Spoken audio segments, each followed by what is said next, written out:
Good morning student, today is Friday. आज हम क्या पढ़ेंगे? ईएनवी में नया चैप्टर स्टार्ट करेंगे, चैप्टर 14। चैप्टर 14 का नाम क्या है? Open your chapter number 14। Chapter number 14 सबको दिखाई दे रहा है? The earth and the sky. The earth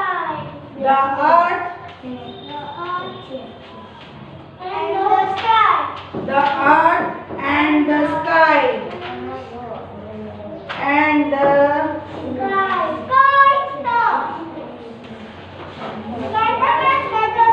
okay, the earth and the sky chapter 14। अर्थ का मतलब क्या होता है जानते हो? अर्थ मीन्स क्या होता है? जमीन। जहाँ पे आप खड़े हो अल्फेज, जहाँ आप खड़े हो उसको क्या बोलेंगे? अर्थ। ये क्या है? अर्थ, ठीक है। और स्काई क्या होता है? आसमान। ऊपर देखते हो तो आपके सिर के ऊपर क्या होता है? आसमान, स्काई। तो वही बताया है, जमीन और आसमान। जहाँ आप खड़े हो वो क्या, कौन सी जगह कहलाती है? अर्थ। जहाँ आप खड़े हो वो क्या है? अर्थ। ओके। और ऐसे ऊपर करके देखोगे तो क्या दिखाई देगा? स्काई दिखाई देगा। क्या दिखाई देगा?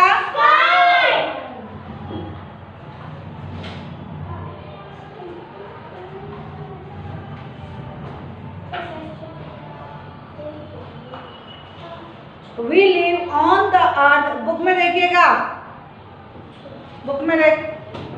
We live on the earth। हम कहाँ पे रहते हैं? अर्थ में रहते हैं। क्या लिखा है? अर्थ में रहते हैं। The earth is covered with land and water। और अर्थ जो होती है वो लैंड यानी जमीन से ढकी रहती है, कवर्ड रहती है पानी से। कई आधे हिस्से में पानी है और आधे हिस्से में क्या है? जमीन है।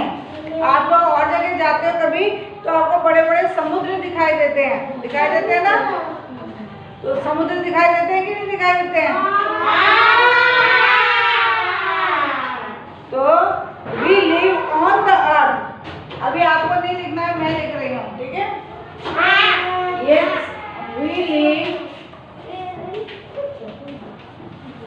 we live on the earth। हम कहाँ पे रहते हैं? अर्थ पे। ये कौन हंस रहा है? बात रहा ना तुझे?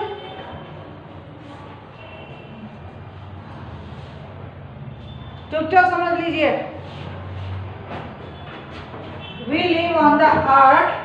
The earth is covered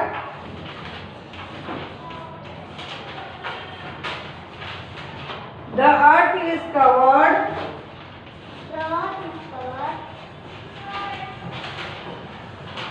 the earth is covered with land and water।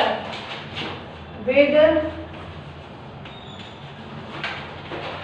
land and water। The earth is covered with land and water।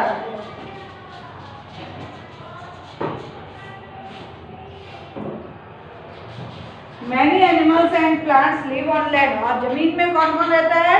बहुत से। हम तो रहते ही हैं, साथ में many animals and plants live on land। पेड़ पौधे कहाँ पे उगते हैं? जमीन में उगते हैं ना, जमीन से। तो एनिमल्स भी जमीन में घूमते हैं। तो वही लिखा है, many animals and plants live on land। जमीन में रहते हैं। At some places the land is flat। कई जगह पे लैंड, जमीन जो होती है वो फ्लैट यानी सीधी सीधी होती है, सीधी सीधी होती है ना। और सच लैंड इज कॉल्ड प्लेन्स। और उनको क्या कहते हैं? आपने देखा होगा जहाँ आपके घर बनते हैं वहाँ पे, आप गाँव गए हो? गाँव में खेत होते हैं ना, वहाँ ऐसी जमीनें दिखती है ना, प्लेन। उनको क्या बोलते हैं? जो फ्लैट जमीन होती है उसको हम बोलते हैं सच लैंड इज कॉल्ड प्लेन्स। क्या बोलते हैं? प्लेन्स।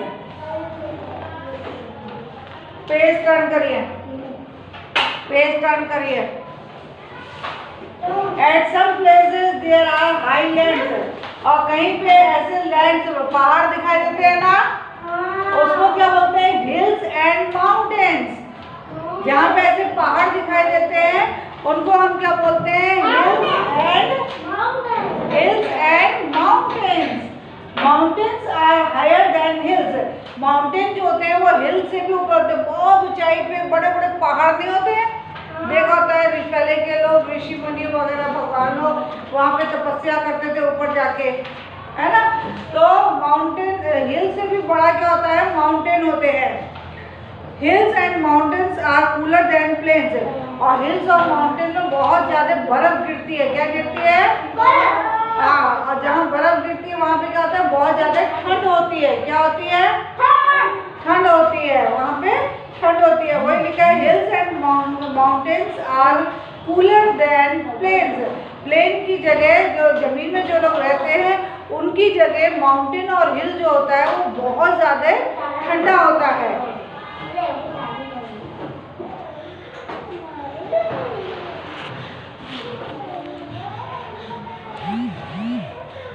ठीक है।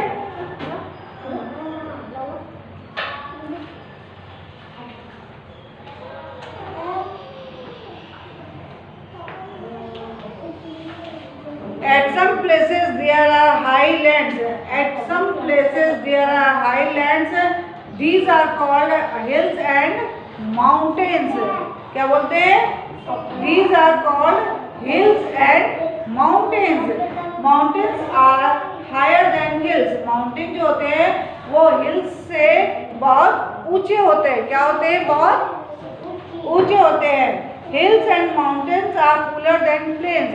और वो धरती की जगह वो उससे ज़्यादा क्या होते हैं? Hills and mountains are cooler than plains की बजाय वो बहुत ज़्यादा ठंडे होते हैं। The tops of many mountains are covered with snow. और जो बहुत ऊंचाई पे जो माउंटेन्स होते हैं वो बर्फ से ढके रहते हैं। बर्फ को क्या कहते हैं? स्नो। क्या बोलते हैं? स्नो। बहुत ऊंचाई पे जो पहाड़ होते हैं वो किससे ढके होते हैं? बर्फ से ढके होते हैं। और बर्फ को इंग्लिश में क्या बोलते हैं? स्नो। क्या बोलते हैं? स्नो।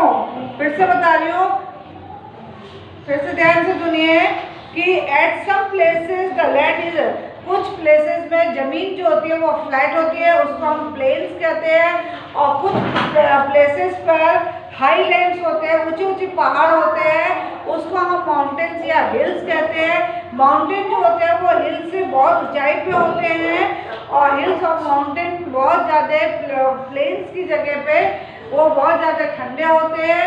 और ऊंचाई पे जो माउंटेन्स होते हैं उनमें जो बर्फ गिरी जमी रहती है उसको हम क्या बोलते हैं? स्नो कहते हैं। The tops of many mountains are covered with snow. बहुत सारे जो टॉप में जो माउंटेन्स हैं वो किससे ढके रहते हैं? स्नो से ढके रहते हैं। किससे ढके रहते हैं? स्नो से। Low land between two hills और mountains called a valley.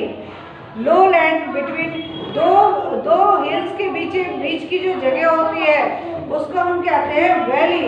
Many people live in valleys. और बहुत सारे जो लोग होते हैं पहाड़ों में जो लोग होते हैं वो कहाँ रहते हैं? वैलीज में रहते हैं। कहाँ रहते हैं? वैलीज में रहते हैं। ये तो अर्थ के बारे में हो गया। अब आता है स्काई के बारे में। What things can you see in the sky? आप स्काई में क्या देखते हो? तो you can C bird flying, they fly high. अधिकतर आप स्काई में स्टार्स देखते हो, मून देखते हो, सन देखते हो, चिड़िया उड़ रही हैं, वो सब देखते हो। Okay, you can see clouds, they are mostly higher than birds. और आप स्काई में बादल भी देखते हो जो चिड़ियों से भी ऊंचाई पे होता है, बस, है ना। तो during the day you can see the sun gives us heat and light. आप स्काई में क्या क्या देखते हो? सन देखते हो जो हमको धूप और लाइट देता है, हीट एंड लाइट देता है, गर्मी और हमको प्रकाश दोनों देता है। तो हमने क्या देखते हैं? और स्काई में सन देखते हैं और मून भी दिखाई देता है, क्लाउड्स दिखाई देते हैं, बर्ड्स दिखाई देती हैं। Okay, at night you can see the moon and many twinkles. और रात में आपको स्काई में क्या दिखाई देता है? मून दिखाई देता है और बहुत सारे चमकते तारे दिखाई देते हैं। क्या दिखाई देते हैं? चमकते तारे दिखाई देते हैं। The sun and moon are very far off. और सन और मून जो होते हैं वो हमसे बहुत दूर होते हैं। कहाँ होते हैं? The stars are further away, और स्टार भी हमसे बहुत दूर होते हैं। That is why they appear so small, इसलिए वो हमको कैसे दिखाई देते हैं, छोटे छोटे दिखाई देते हैं। तुम दोनों की मस्ती देख रही हो? मेरा वीडियो चल रहा है इसलिए मैं कुछ बोल ले रही हूँ। तो स्काई में क्या देखा अपने, what things you can C in the sky, sky में आपको क्या दिखाई देता है, स्काई में हमको सन, मून, क्लाउड्स, बर्ड्स, ये सब दिखाई देते हैं। सन जो होता है वो दिन में निकलता है, जो हमको हीट एंड लाइट देता है। मून जो होता है वो रात में निकलता है, और वहाँ पे बहुत सारे स्टार्स भी होते हैं। और मून और सन जो होता है वो हमसे, जमीन से, लैंड में जो लोग रहते हैं उनसे बहुत बहुत दूर होते हैं, इसलिए वो हमको कैसे दिखाई देते हैं, छोटे दिखाई देते हैं। कैसे दिखाई देते हैं, छोटे दिखाई देते हैं।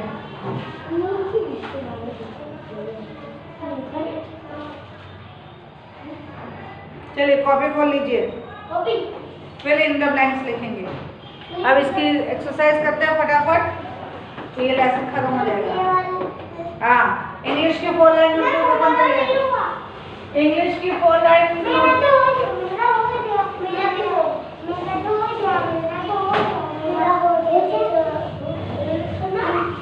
चलिए ओपन योर नोटबुक। हाँ वेरी गुड, अभी फिल इन द ब्लैंक्स करेंगे। यहाँ से स्टार्ट करेंगे जहाँ से मैं कर रही हूँ। यहाँ से मैं लिख रही हूँ, वहां से स्टार्ट करिए।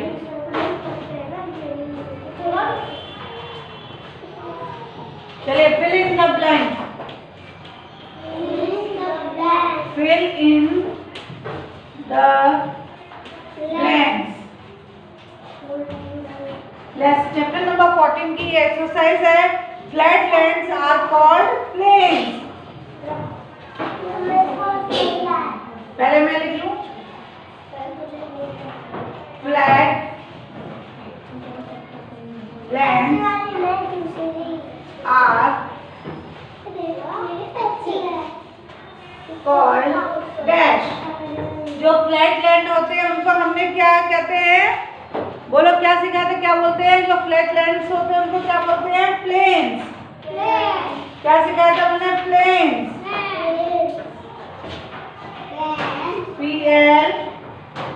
PLAINS, planes.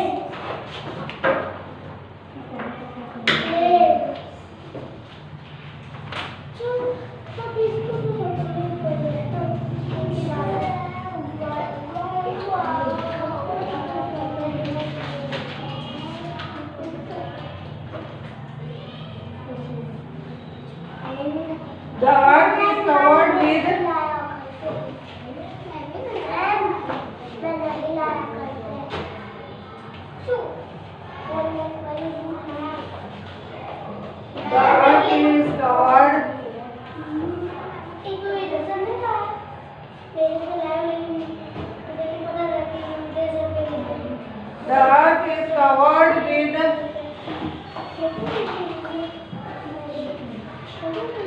earth is covered with dash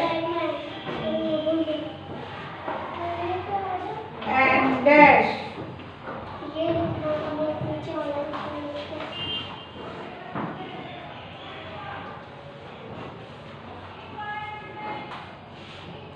The tops of several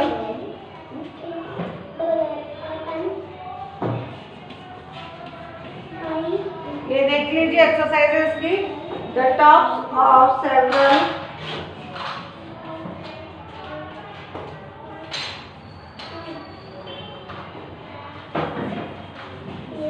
several dash are, कौन बात कर रहा है, covered with snow। Mountains, mountains जो होते हैं, ऊंचे ऊंचे जो माउंटेन्स होते हैं वो बर्फ से ढके होते हैं।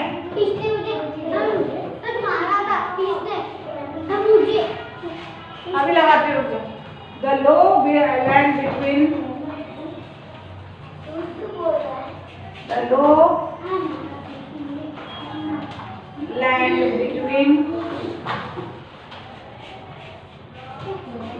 The low land between two mountains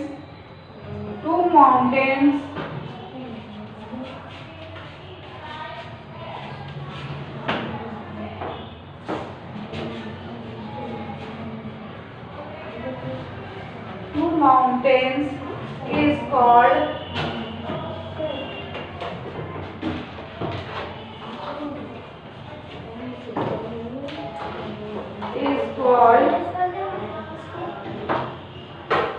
a dash.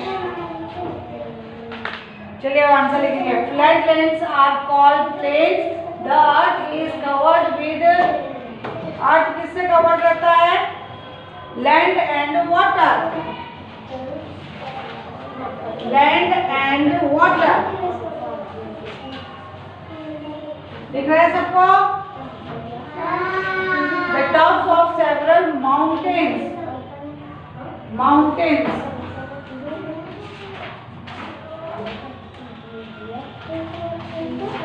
Mountains are covered with snow. The lowland between two mountains is called a valley.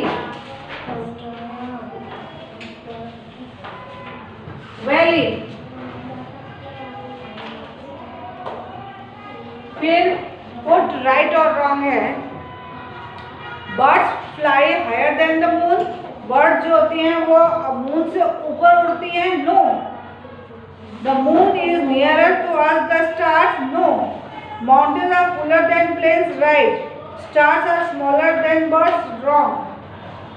फिर ये बना है, ये मैच द फॉलोइंग आप कर लेना. What does the sun give us? सन हमको क्या देता है? तो the sun gives us heat and light. Arrange these sum the nearest to the furthest.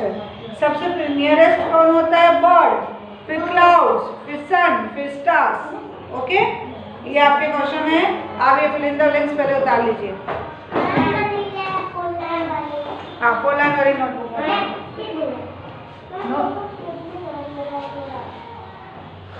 अभी उतार ले लीजिए. लिखिए.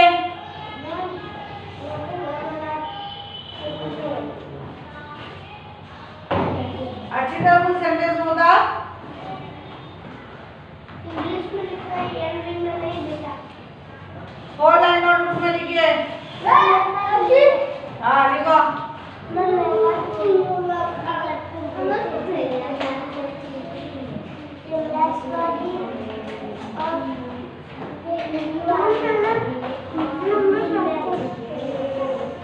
लिखिए फटाफट.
ओके, तो आज हमने कौन सा चैप्टर किया? चैप्टर 14। आप आज इसको रिवाइज करिए, इसकी एक्सरसाइज करिए, फिर नेक्स्ट वीडियो में मैं फिर इसकी एक्सरसाइज लेके आऊँगी। Okay, stay safe, stay healthy.